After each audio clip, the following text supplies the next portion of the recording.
সভাত এটা সিদ্ধান্ত লোৱা হৈছে, প্ৰস্তাৱ লোৱা হৈছে যে বিটিআৰ চুক্তিমতে আজি বিভিন্ন গাঁওসমূহ বিটিআৰত অন্তৰ্ভুক্ত কৰাৰ ক্ষেত্ৰত বিটিআৰ ক্ষেত্ৰীয় কমিটিয়ে মুখ্যমন্ত্ৰী মহোদয়ক ধন্যবাদ জনাইছে।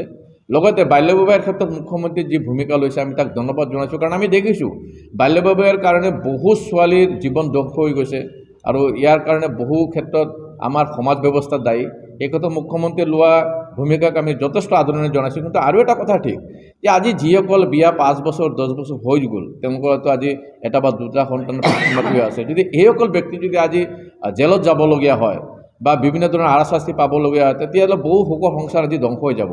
এই ক্ষেত্ৰত মুখ্যমন্ত্ৰীয়ে নিশ্চয় সঠিক পদক্ষেপ ল'ব বুলি আমি আশাবাদী। আৰু নতুনকৈ যাতে কোনো বাল্য বিবাহ নহয় তাৰ কাৰণে কঠোৰৰ পৰা কঠোৰ যদি প্ৰস্তাৱ ল'ব লাগে, সিদ্ধান্ত ল'ব লাগে, আইন বনাব লাগে, এই ক্ষেত্ৰতেও আমি মুখ্যমন্ত্ৰী মহোদয়ক আমি আহ্বান জনাইছোঁ। আজি ইয়াত বিটিআৰ ক্ষেত্ৰীয় কমিটিৰ কাৰ্যকৰী সভা আছিল। সভাত আমি উপস্থিত হৈছোঁ আৰু ইয়াত আমাৰ ইয়াৰ 5টা জিলা কমিটিৰ প্ৰতিনিধিসকল উপস্থিত আছিলে।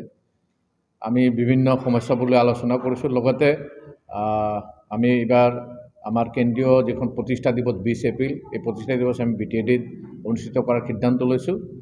আৰু আমাৰ কেন্দ্ৰীয় অধিৱেশন মাৰ্চৰ শেষৰ ফালে ধেমাজি জিলাত কৰাৰ এটা সিদ্ধান্ত বিষয়েও আলোচনা কৰা হৈছে। লগতে আন আন সাংগঠনিক বিষয়সমূহ আলোচনা কৰা হৈছে। লগতে বাঙালীসকলৰ বিভিন্ন সমস্যা আমি ইয়াত আলোচনা কৰিছোঁ।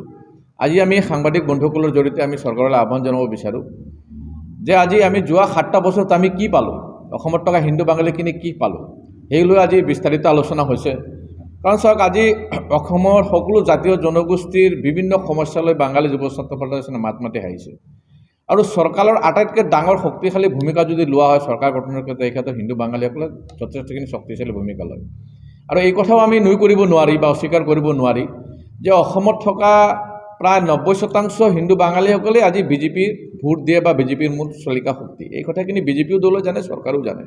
কিন্তু তাৰ পিছতো যোৱা 7টা বছৰে অসমত থকা বিভিন্ন জাতি জনগোষ্ঠীয়ে যিখিনি সুযোগ সুবিধা পালে, যিখিনি ন্যায্য প্ৰাপ্যখিনি পালে, সেই ক্ষেত্ৰত কিন্তু আমি বঞ্চিত হোৱা আমি পৰিলক্ষিত হৈছে। আজি আমি কি পাইছোঁ? আজি আমি ডিবুট আৰু নোটিছ পাইছোঁ। আজি আমি ডিটেনশ্যন কেম্পত মৃত্যুবৰণ কৰিবলগীয়া হ'ল। আজি আমাৰ প্ৰায় 10 লাখৰ ওপৰৰ মানুহ আমাৰ NRCৰ পৰা নাম কৰ্তন কৰা হ'ল। আজি আধাৰ কাৰ্ডত প্ৰায় 30 লাখৰ ওচৰা ওচৰি মানুহ আজি আধাৰ কাৰ্ড নথকাৰ কাৰণে আজি ৰেচন কাৰ্ড বা বিভিন্ন চৰকাৰী সুযোগ সুবিধাৰ পৰা বঞ্চিত কৰা হ'ল। তাৰ পিছতো এটা কথা ঠিক যে আজিৰ তাৰিখতো আমাৰ অসমত থকা হিন্দু বাঙালীখিনি বিজেপি চৰকাৰৰ প্ৰতি বা বিজেপি দলৰ প্ৰতি আজি সম্পূৰ্ণ আস্থা আৰু বিশ্বাস আছে। মুখ্যমন্ত্ৰী মহোদয়ক আহ্বান জনাইছোঁ, অনুৰোধ জনাইছোঁ যাতে এই হিন্দু বাঙালী মানুহখিনিৰ যি মূল সমস্যাখিনি আছে, এই সমস্যাখিনি তেওঁ সমাধান কৰিবলৈ যত্ন কৰে। আশাবাদী, কাৰণ ইমানখিনি লাঞ্ছনা বঞ্চনা ভোগ কৰাৰ পিছতো অসমৰ হিন্দু বাঙালীখিনিয়ে মুখ্যমন্ত্ৰীৰ ফালে আশাৰ বাটেৰে চাই আছে। বিশ্বাস কৰোঁ যে কৰ্মোদ্যোগী জনপ্ৰেমী মুখ্যমন্ত্ৰীজনে যিদৰে অসমত থকা সকলো জাতি জনগোষ্ঠীৰ সমস্যা সমাধান কৰাৰ ক্ষেত্ৰত অগ্ৰণী ভূমিকা লৈছে, তদ্ৰূপ আমাৰ বাঙালী মানুহখিনিৰ কি সমস্যা তেওঁ সম্পূৰ্ণ জ্ঞাত, 100% জ্ঞাত। আমি সকলো সাধাৰণ বাঙালী মানুহখিনি যি সমস্যাবোৰ ভুগি আছোঁ, এই সমস্যাবোৰ সম্পৰ্কে মুখ্যমন্ত্ৰী মহোদয় সম্পূৰ্ণ জ্ঞাত। গতিকে আমি আশাবাদী, অসমৰ হিন্দু বাঙালী মানুহখিনি আশাবাদী যে এই জনপ্ৰিয় মুখ্যমন্ত্ৰীজনৰ নেতৃত্বত আমাৰ হিন্দু বাঙালী মানুহখিনিৰ সমস্যা সমাধান হ'ব বুলি আমি আশাবাদী।